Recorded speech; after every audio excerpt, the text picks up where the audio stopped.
dramatic last quarter of the game. It was 0-0 till the 65th minute. That's why we love the game. 3-2, and then Joe, in the last seconds, it could have been 3-3 extraordinarily. Extraordinary.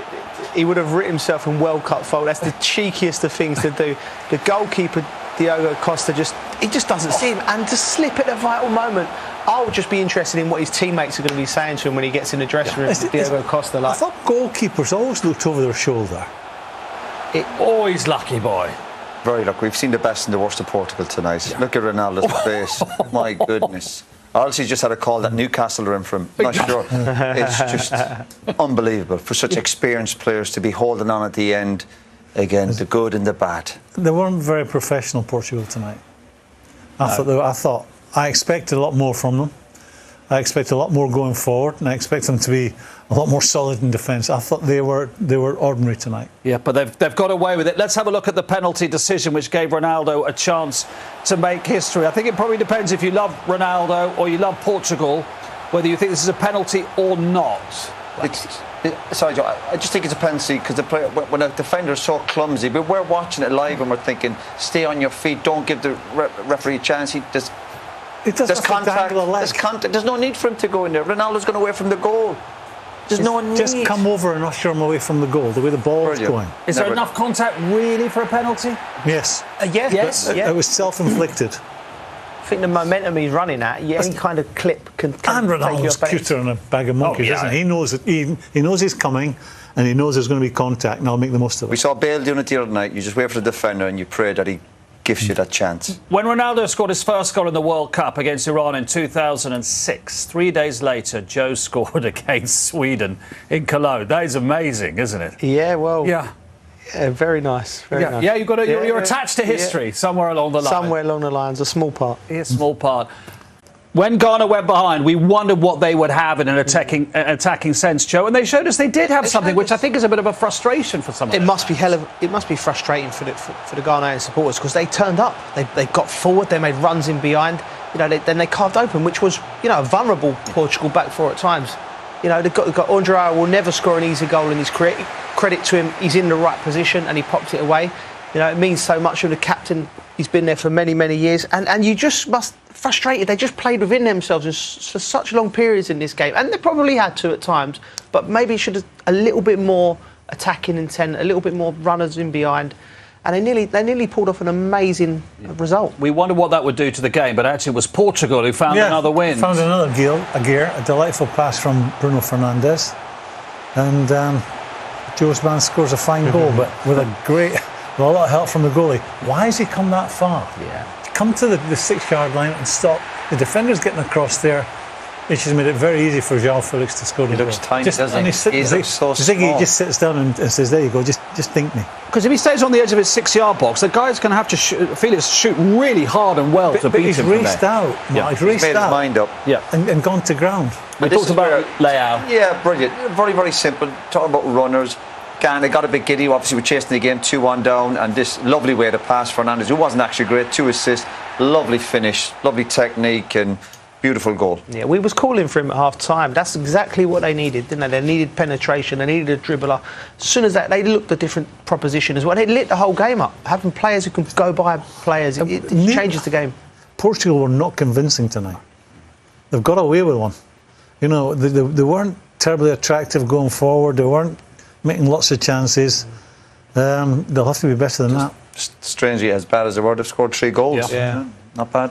Now, we want to have a look at what happened right at the end again, where Inaki Williams so nearly got the equaliser. We're sort of racking our brain. Dion Dublin did this. You played in the game with... There's a few, yeah. Well, Robbie Keane did it, and Robbie done it as well. Yeah. So striker's been obviously very, very clever. But the goalkeepers, as we know, you have to be aware of it. You see most goalkeepers at this stage, just look over their shoulders. They have a habit either side, and only for this slip. If he doesn't slip, he scores, doesn't he? Oh, you'd never forgive him. He's 23. He'll never do that again. He'll be looking over both shoulders from now on.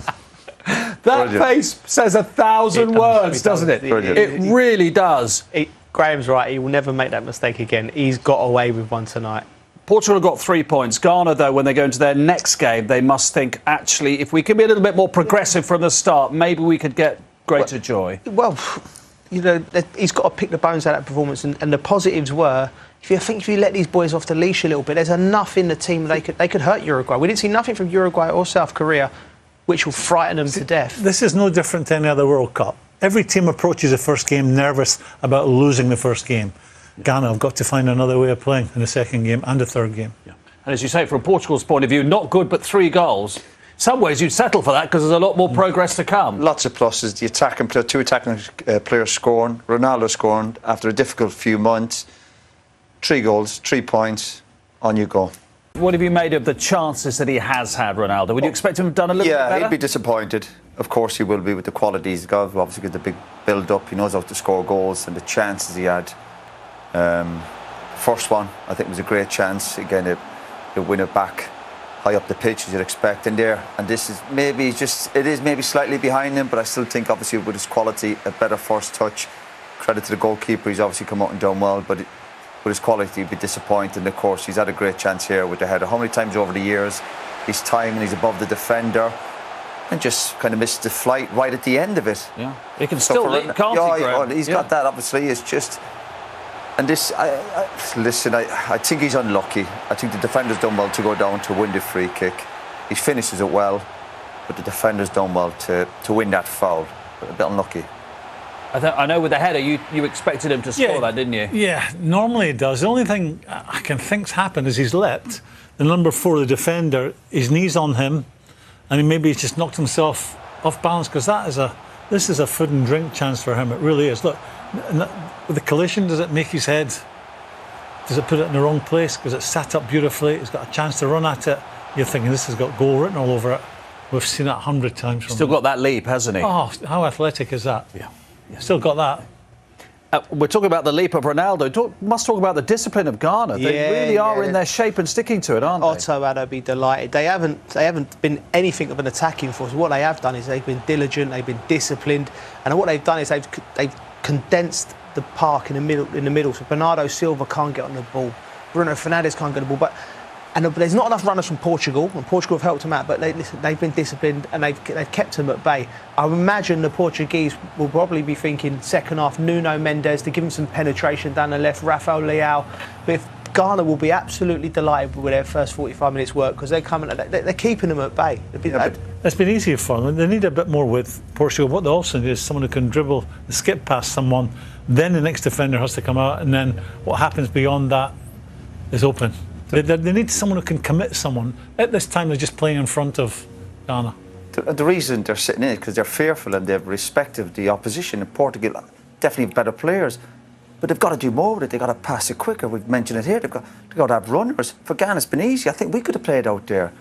But you've got to get at them. Quick play. Portugal have been too slow. They have the quality, but it's not good having the quality unless you're going to show it. Guarantee the manager was saying, lads, quicker the passes, 1-2s.